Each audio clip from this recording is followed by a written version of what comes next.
Friends, வணக்கம் and welcome back to எங்கள் வீட்டு கிச்சன். இன்றைக்கி நம்ம எங்கள் வீட்டு கிச்சனில் என்ன பார்க்க போகிறோன்னு பார்த்தீங்கன்னா, சுவையான அரை நெல்லிக்காய் ஊறுகாய் எப்படி செய்கிறதுன்னு தாங்க. இன்க்ரீடியன்ட்ஸ் எல்லாத்தையுமே நான் டிஸ்கிரிப்ஷன் பாக்ஸில் மென்ஷன் பண்ணிடுறேன். இப்போ நேராக வீடியோக்குள்ளே போகலாம். ஒரு கடாய் எடுத்து நல்லா ஹீட் ஆன பிறகு அதில் 1.5 டேபிள் ஸ்பூன் வெந்தயம் சேர்த்துக்கோங்க. வெந்தயம் நல்லா முருகிற வரைக்கும் அதை நீங்கள் அந்த வாணலி சட்டியில் போட்டு கிண்டிகிட்டே இருங்க.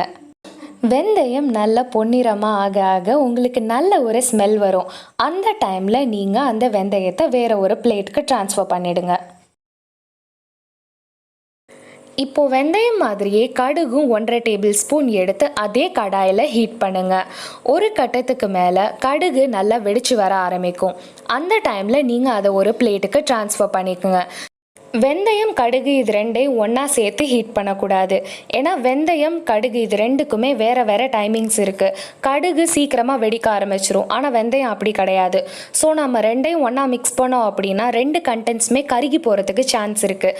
அதனால் டைமை நம்ம சேவ் பண்ணலான்னு ரெண்டையும் ஒன்றா போட்டு ஹீட் பண்ணாதீங்க, தனித்தனியாகவே நீங்கள் ஹீட் பண்ணுங்கள். இப்போது ஒரு கடாயில் நெல்லிக்காய் நல்லா முழுகிற அளவு தண்ணி ஊற்றி வச்சு அந்த தண்ணியை நல்லா ஹீட் பண்ணுங்கள். நான் இன்றைக்கி 1/2 கிலோ நெல்லிக்காய் எடுத்திருக்கேன். உங்கள் நெல்லிக்காய்க்கு ஏற்ற மாதிரி நீங்கள் தண்ணியை ஊற்றிக்கோங்க. தண்ணி இந்த மாதிரி நல்லா ஹீட் ஆகி ரோல் பாயில் ஆக ஆரம்பித்த பிறகு நம்ம கழுவி வச்சுருக்கிற நெல்லிக்காயை இதில் சேர்த்துக்கணும். நெல்லிக்காய் ஆட் பண்ண பிறகு ஒரு மூடி போட்டு மூடி வச்சுருங்க. மீடியம் ஃப்ளேம்லேயே வச்சுருங்க. 15 நிமிஷம் கழித்து நீங்கள் ஸ்டவ் ஆஃப் பண்ணிவிடுங்க. நெல்லிக்காயை வேக வச்சுருக்கோம்ல, அந்த தண்ணியை நீங்கள் நல்லா ட்ரெயின் பண்ணிவிட்டு ஒரு பாத்திரத்துக்கு மாற்றிக்கோங்க. பிறகு அதில் 1 டேபிள் ஸ்பூன் மிளகாய்த்தூள், அதுக்கப்புறம் உங்களுக்கு தேவையான அளவு உப்பு, இது ரெண்டையும் சேர்த்து நல்லா மிக்ஸ் பண்ணிக்கோங்க. கை யூஸ் பண்ணால் கை எரியுமே அப்படின்னு யோசிக்கிறவங்களுக்கு ஒரு டிப்ஸ். இந்த மாதிரி நீங்கள் மிளகாய்த்தூளும் உப்பும் சேர்த்த பிறகு டாஸ் பண்ணி எடுத்துக்கோங்க. இப்போ ஒரு கடாய் எடுத்து சூடு பண்ணிக்கோங்க. கடாய் நல்லா ஹீட் ஆனதும் அதில் 5லேருந்து 6 டேபிள் ஸ்பூன் நல்லெண்ணெய் ஊற்றிக்கோங்க. ஊறுகாய்க்கு எப்போயுமே நல்லெண்ணெய் யூஸ் பண்ணாதாங்க நல்லாயிருக்கும். ஊறுகாய் நல்ல ஒரு ஸ்மெல்லோடு இருக்கும். எண்ணெய் நல்லா சூடான பிறகு அதில் 1 டேபிள் ஸ்பூன் கடுகு சேர்த்துக்கோங்க. கடுகு நல்லா வெடித்து வர்ற வரைக்கும் வெயிட் பண்ணுங்கள். கடுகு நல்லா பொரிஞ்சு வெடித்த பிறகு நம்ம ஆல்ரெடி மிளகாத்தூளும் உப்பும் போட்டு கிளறி வச்சுருக்கிற இந்த நெல்லிக்காயை இதில் சேர்த்துக்கணும். நெல்லிக்காயை நல்லா ஆட் பண்ண பிறகு நீங்கள் நல்லா ஒரு கரண்டி போட்டு இருக்கிற எல்லா கண்டென்ட்ஸும் நல்லா மிக்ஸ் ஆகிற மாதிரி கிளறி விட்டுக்கோங்க. இப்போது கண்டென்ட்ஸ் எல்லாம் நல்லா மிக்ஸ் ஆகிற மாதிரி கிளறிட்டு ஒரு சிட்டிகை பெருங்காயத்தூள் இதில் சேர்த்துக்கோங்க. இந்த பவுடர் தான் நம்மளோட ஊறுகாய்க்கு நல்ல ஒரு ஃப்ளேவர் தரப்போகுது. நம்ம ஆரம்பத்தில் வறுத்து வச்ச வெந்தயத்தையும் கடுகையும் நல்லா மிக்சியில் பொடி பண்ணிக்கணும். இப்போ அந்த பொடியை தான் நம்ம ஊறுகாயில் சேர்க்க போகிறோம். இந்த பவுடர் தாங்க ஊறுகாய்க்கு நேச்சுரல் ப்ரிசர்வேட்டிவ். இனிஷியலாக இந்த பொடியை தான் ஒரு ப்ரிசர்வேட்டிவாக யூஸ் பண்ணாங்க. இப்போ தான் அந்த வினிகர்லாம் வந்திருக்கு.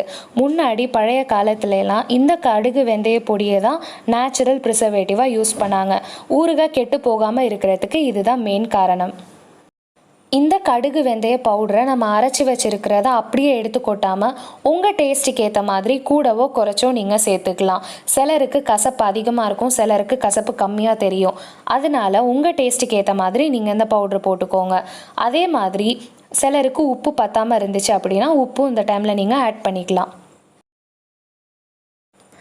நீங்கள் டைம் ஆக ஆக இந்த மாதிரி ஓரமாக எண்ணெய் துளிகள் செடிமெண்ட் ஆகிறத நீங்கள் பார்க்கலாம். அந்த டைமில் நீங்கள் ஸ்டவ் ஆஃப் பண்ணிவிடுங்க. அதுதான் நீங்கள் இறக்குறதுக்கான பதம். இதை தாண்டி நீங்கள் அடுப்பில் இன்னும் ஹீட் பண்ணிங்க அப்படின்னா கருகி போகிறதுக்கு நிறைய சான்ஸ் இருக்குது. அவ்வளோதாங்க, சுவையான அரை நெல்லிக்காய் ஊறுகாய் எப்படி செய்கிறதுன்றதை இன்றைக்கி நம்ம வீடியோவில் பார்த்தாச்சு.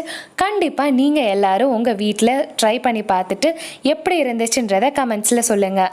இது கண்டிப்பாக கர்ட் ரைஸ்க்கு நல்ல ஒரு காம்போவாக இருக்கும். எங்கள் வீடியோ பிடிச்சிருந்ததுன்னா லைக் பண்ணுங்கள், உங்கள் ஃப்ரெண்ட்ஸ் அண்ட் ஃபேமிலி கூட ஷேர் பண்ணுங்கள். நம்ம வீடியோவை இப்போ தான் ஃபர்ஸ்ட் டைம் பார்க்குறீங்க அப்படின்னா மறக்காமல் சப்ஸ்கிரைப் பண்ணிடுங்க. மீண்டும் உங்களை வேறு ஒரு நல்ல ரெசிபியோடு சந்திக்கிறேன். அதுவரை உங்களிடமிருந்து விடை பெற்றுக்கொள்வது உங்கள் ஸ்ரீதி செல்வகுமார் மற்றும் கலாராணி செல்வகுமார் ஃப்ரம் எங்கள் வீட்டு கிச்சன்.